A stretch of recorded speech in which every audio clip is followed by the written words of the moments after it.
Many people know Mike Leach as a media star, a football coach, and a loving father. And on December 13th of 2023, tragedy struck the Leach family with Mike Leach passing away from a sudden heart attack.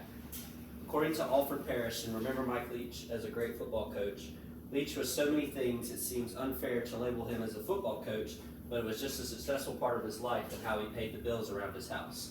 With Mike Leach, there's just one controversy around his career. With the sudden passing of his football career, he comes up 0.6% short of qualifying for the College Football Coaching Hall of Fame.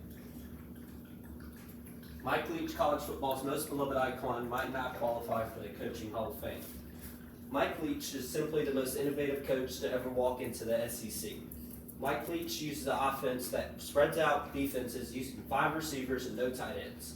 No other coach has ever used this technique with only throwing the ball 80% of the time, while most coaches use 60% of the time throwing the ball.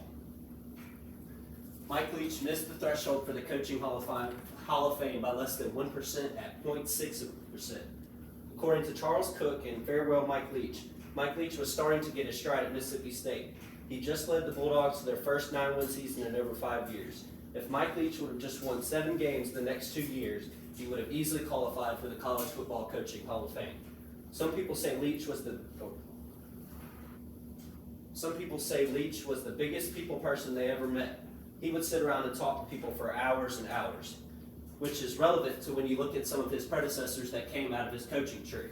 He had several assistants that went on to lead some of the most high-powering offenses that have ever walked this earth.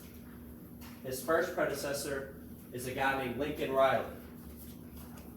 Lincoln Riley has coached the last 3 Heisman winners when it comes to the most prestigious award in college football.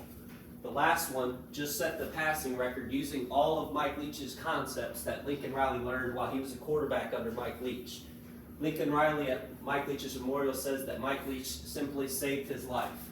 Lincoln Riley is just another example of why Mike Leach deserves to be in the College Football Coaching Hall of Fame. A backup quarterback, but ends up leading some of the best offenses using Mike Leach's concepts. The next predecessor of Mike Leach, you have a guy named Sonny Dykes. Sonny Dykes simply was just not a good football player. He had no offers out of high school, and then when he comes into college, Mike Leach offers him a job as a grad assistant coaching the backup running backs. This guy goes on to win National Coach of the Year last year using all of Mike Leach's concepts. Mike Leach was the first to offer Sonny Dykes any type of football recognition because he simply was not very good at the game of football. This year, though, he led the first private Christian university to the college football playoff.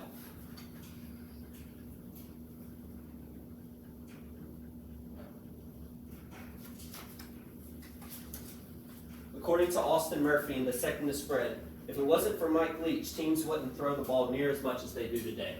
Mike Leach, like I said earlier, throws the ball about 80% of the times, while in today's game, most people throw it about 60% of the time.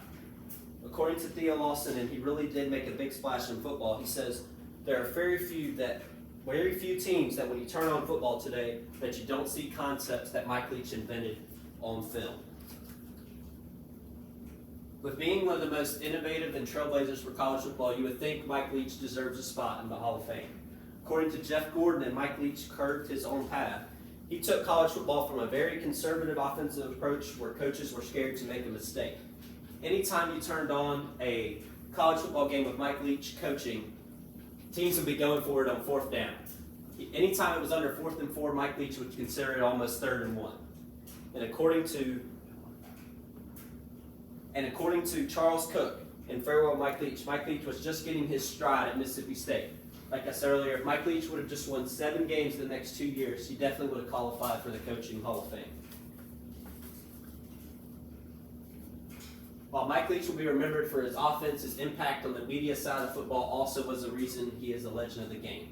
Anytime you turned on a post-game interview with Mike Leach, you would have to watch it. People would sit around just to record Mike Leach after games and see if they could just get him to comment on something. After winning a college football game, Gardner Minshew puts a mustache on Mike Leach and it gets over 14 million views on Twitter. Simply, he had the biggest following out of any college football coach when it came to Twitter. Conclusion, Mike Leach not being allowed into the College Football Coaching Hall of Fame would be a disgrace to the sport. He only missed the threshold by less than 1%, and his career was cut short due to a sudden heart attack. His funny press conferences and sayings gave him fans from all across the country. On the football side, he's one of the biggest innovators the game has ever seen. Also, when you look at his impact on when it came to generations that are keep going into the game of football, the last 3 Heisman winners have come under people that Mike Leach has either coached or people that have played for Mike Leach. When you talk about legends of the game, here's simply a guy his impact has suddenly created the last 3 Heisman winners. His contributions to the sport alone should grant him a spot into the College Football Coaching Hall of Fame.